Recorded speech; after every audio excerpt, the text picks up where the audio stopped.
The shockwaves began with a single throw. One throw in practice. One clip that exploded online and left fans buzzing with disbelief. Shedeur Sanders, fresh off an oblique strain that had sidelined him, returned to the field in dramatic fashion, and, in doing so, he may have just rewritten the quarterback conversation in Cleveland.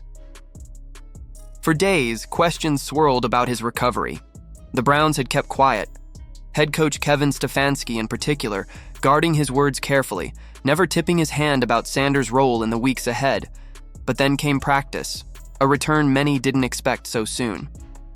And on that very first day back, Shedeur reminded the world why he's been at the center of so much debate. He dropped back, scanned the field, and fired a perfect strike.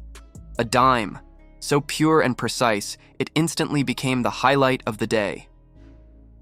Teammates, coaches, even seasoned reporters took notice. This wasn't a player who looked tentative after injury. This was a quarterback reclaiming his rhythm, proving that the pain and recovery were behind him. That moment was more than just a throw, it was a statement. It suggested that Sanders wasn't just back, but back with purpose. It was the kind of performance that forces a coaching staff to take notice, to reconsider depth charts, and to reimagine what's possible. Fans immediately began speculating.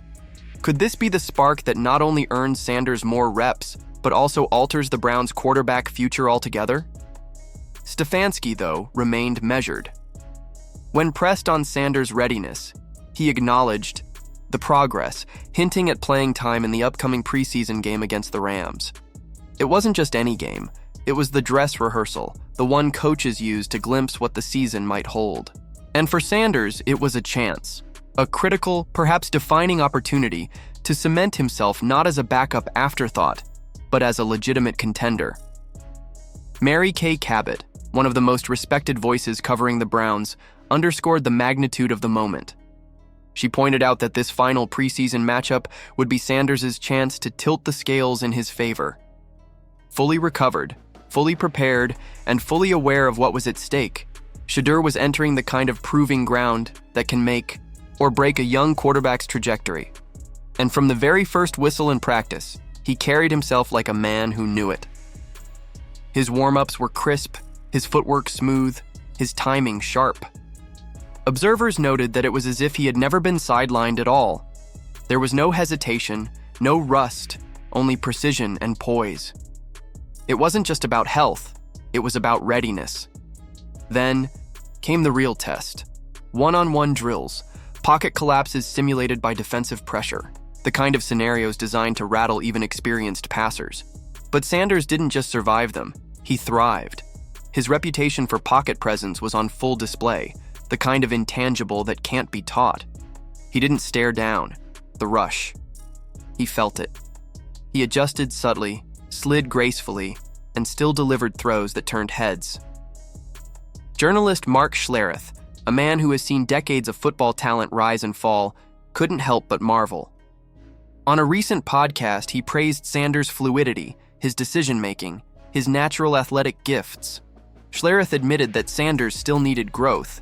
Too many sacks taken in his first preseason outing, but even then, the silver lining was undeniable.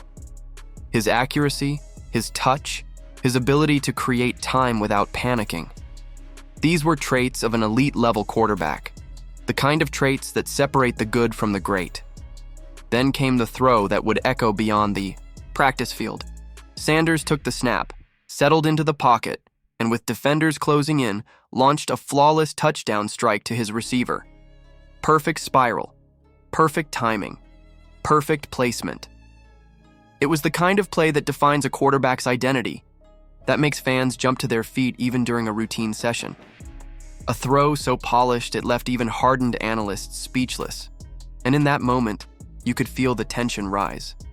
For weeks, Stefanski had dodged questions about the quarterback, depth chart. Joe Flacco remained the presumed starter, his veteran presence too familiar, too safe to ignore. But the brilliance of Sanders' throw, the decisiveness, the accuracy, the sheer artistry, suddenly made that safe choice feel questionable. When asked again about who would line up behind Flacco, Stefanski offered only a vague promise. We'll make that call in a couple of days. It was a non-answer, but one that spoke volumes. Clearly, the decision was far from final. Clearly, Sanders had forced his way into the conversation, but not everyone agreed on how the Browns should proceed. Ryan Clark, the outspoken analyst, took Stefanski to task.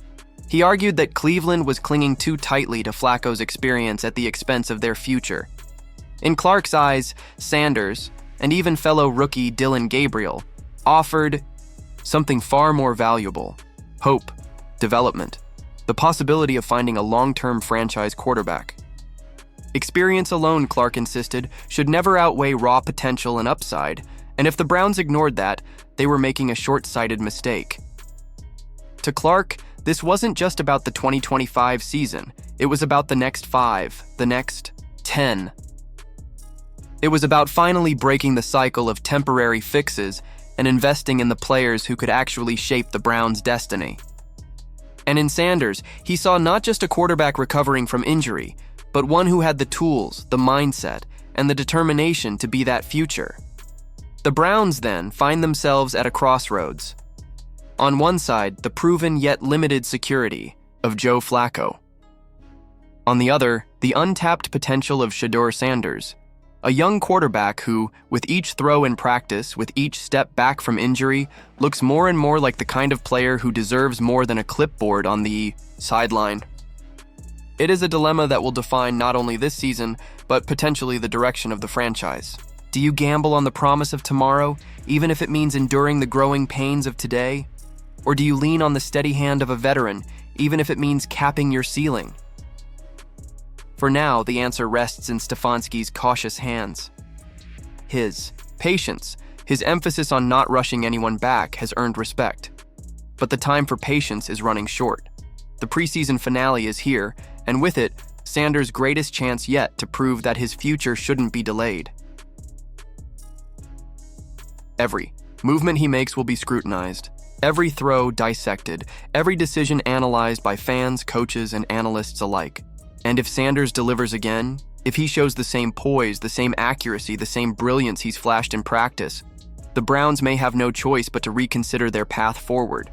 Because what we're witnessing isn't just a quarterback returning from injury. It's a quarterback staking his claim.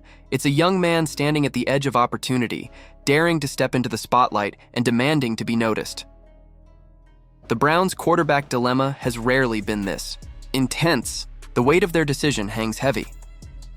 And as the countdown to the final preseason whistle ticks away, all eyes are locked on Shedeur Sanders. Will he seize this chance? Will he rewrite his story, and perhaps the story of an entire franchise? Or will Cleveland retreat to the safety of experience, leaving his promise untapped?